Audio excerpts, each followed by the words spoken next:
much expected the interim budget this year to be a populist election budget. And that's very much what it was. It was the Narendra Modi government's last big chance to woo voters. And Piyush Goyal, the acting finance minister who delivered the budget, certainly delivered some very people-pleasing measures.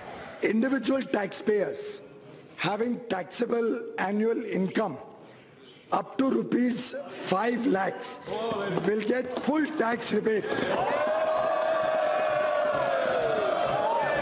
One of the biggest announcements was zero income tax for those who earn less than 500,000 rupees a year. That's about $7,000 US.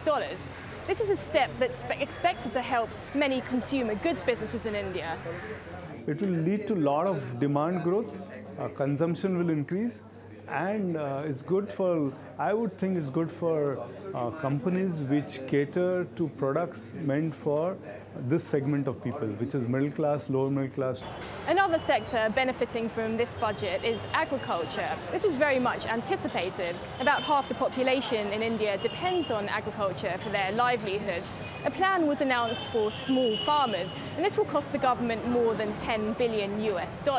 A new pension scheme was also announced under this budget. Now, the government has said that its fiscal deficit target will now be pushed up to 3.4% for this financial year, from a target of 3.3%. But all of these plans will cost a lot of money, so there are questions over how it's all going to be funded.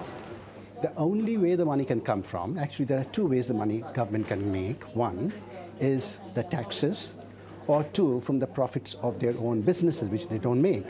Something missing from this budget, though, was a significant step to help the job situation in the country. That's something that's come into very sharp focus after a leaked government document showed that unemployment in the country hit a rate of 6.1% last year. That's a 45-year high. Corporates were also quite disappointed that there wasn't a little bit more for them. They had hoped that perhaps the government might reduce the corporate tax rate, for example. But certainly by May, when the general election has been held, we'll have a much clearer picture of how successful the Modi government actually was in delivering a budget that would win over voters.